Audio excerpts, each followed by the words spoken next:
Bismillahirrahmanirrahim. Assalamualaikum warahmatullahi wabarakatuh. Perkenalkan, nama saya Fadil Muhammad, Stambuk F55118133. Oke, baiklah teman-teman.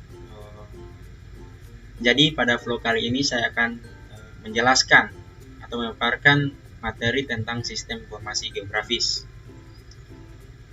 Video ini dengan tujuan untuk memenuhi tugas mata kuliah Sistem Informasi Geografis.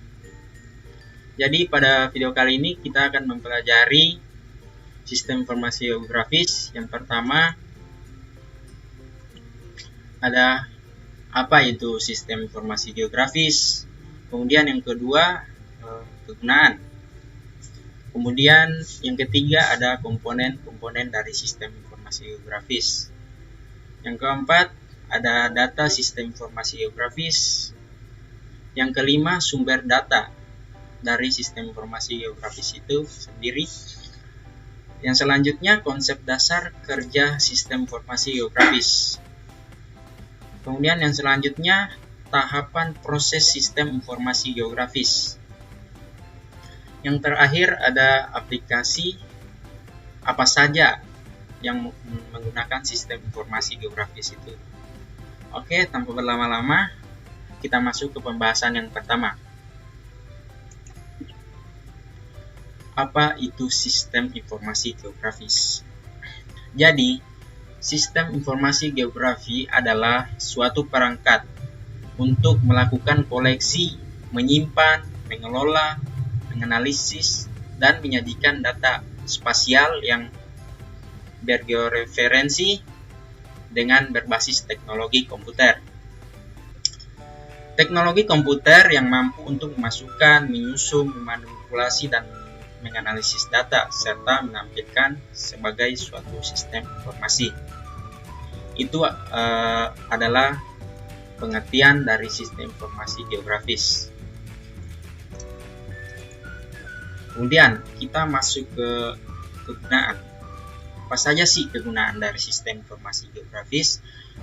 Yang pertama yaitu sebagai alat untuk melakukan query dan analisis. Jadi sistem informasi geografis ini juga teman-teman sobat IT jadi dapat digunakan untuk menganalisis.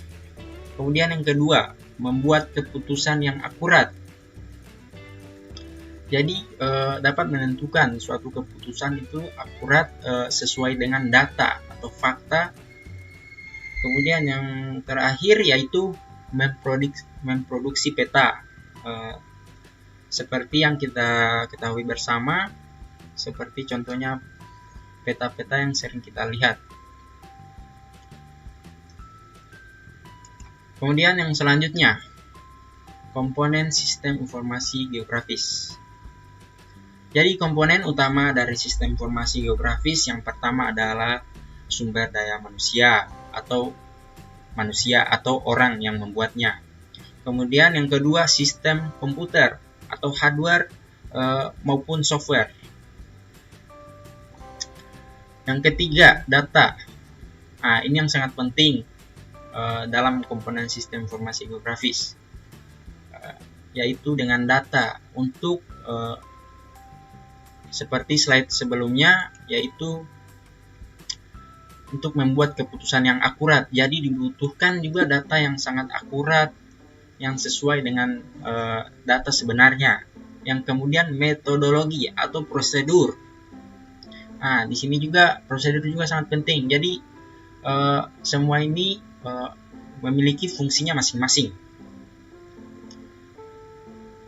Kemudian yang selanjutnya kita masuk di data dari sistem informasi geografis. Data sistem informasi geografis terbagi menjadi dua kelompok, yaitu yang pertama data spasial atau spatial data. Contohnya seperti gambar di samping ini teman-teman. Jadi di sini data spasial dan data atribut saya rasa sudah sangat berbeda untuk tampilannya. Bisa teman-teman bedakan. Jadi untuk Data spasial itu dia berbentuk seperti gambar dan ada seperti diagram-diagramnya. Kemudian untuk atribut data, dia lebih ke tabel-tabel. Itulah data dari sistem informasi geografis. Kemudian kita masuk ke pembahasan yang selanjutnya. Sumber data sistem informasi geografis. Yang pertama, pemetaan nasional.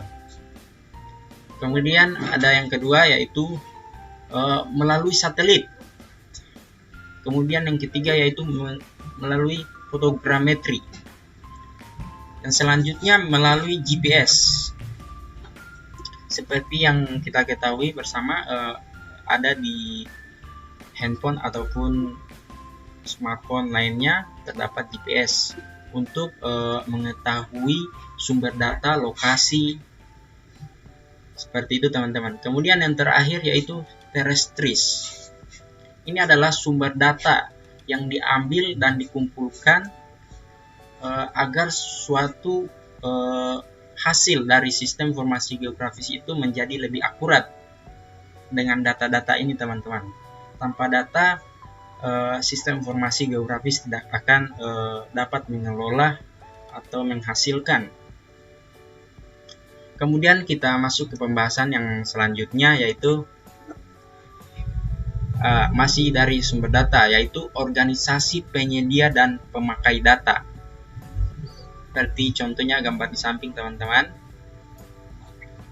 Kemudian yang selanjutnya organisasi ini masih sumber datanya teman-teman. Ini contoh-contohnya.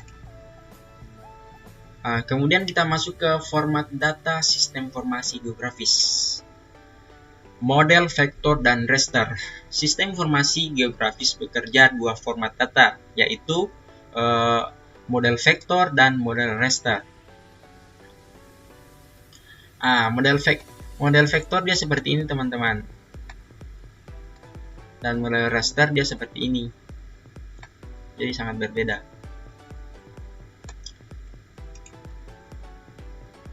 Kemudian kita masuk ke konsep dasar kerja sistem informasi geografis. Data yang terkait dengan dunia disusun berdasarkan tema manajemen data yang dapat berhubungan secara geografis.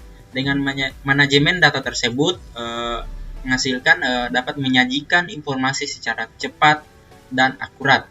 Lagi-lagi akurat teman-teman. Kemudian yang kedua, menggabungkan atau overlay dari beberapa lapisan atau tema sehingga diperoleh informasi terbaru. Kemudian yang selanjutnya, acuan geografis.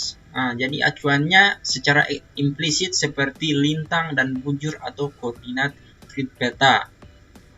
Acuan geografis secara eksplisit seperti alamat, nama jalan, nama sungai, nama hutan, nama kantor, dan lain-lain teman-teman. Kemudian tahapan proses sistem informasi geografis. Jadi di sini ada 5 tahapan dari sistem informasi geografis itu sendiri. Yang pertama menginput data. Kemudian yang kedua memanipulasi.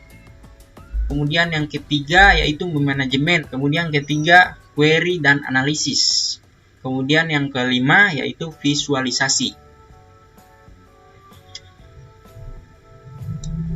Kemudian kita lanjut aplikasi sistem informasi geografis. Jadi yang terakhir yaitu aplikasi saja, apa saja yang menggunakan information geografis itu teman-teman. Jadi contohnya seperti Bako Sultanal, BPPT, Bapeda, PT Telkom, DEP Kehutanan, BPN, DPPT, pemerintah daerah, DEP Pertambangan, Perhubungan. Sangat banyak teman-teman di bidang-bidang apa saja, seperti bidang pendidikan, perikanan, pertambangan, kehutanan, masih banyak. Jadi sistem informasi geografis itu sangat banyak digunakan dalam berbagai bidang teman-teman. Seperti aplikasi sistem informasi geografis untuk tata ruang wilayah. Yang kedua, aplikasi sistem informasi geografis untuk manajemen pertambangan. Nah, ini di bidang pertambangan, teman-teman. Kemudian yang selanjutnya, aplikasi sistem informasi geografis untuk informasi pertanahan. Kemudian yang keempat yaitu aplikasi sistem informasi geografis utility, yaitu seperti di Telkom dan PLN. Nah, jadi itu teman-teman untuk pembahasan sistem informasi geografis. Ini adalah konsep-konsep dasar yang dapat saya bawakan untuk materi sistem informasi geografis itu sendiri, teman-teman. Jadi saya memohon maaf apabila dalam pemaparan materi saya kata-kata saya banyak yang salah. Mohon dimaafkan karena kesalahan itu datangnya dari saya. Kebenaran itu datangnya dari Allah Subhanahu wa taala. Terima kasih sebelumnya. Wassalamualaikum warahmatullahi wabarakatuh. Selamat menunaikan ibadah puasa.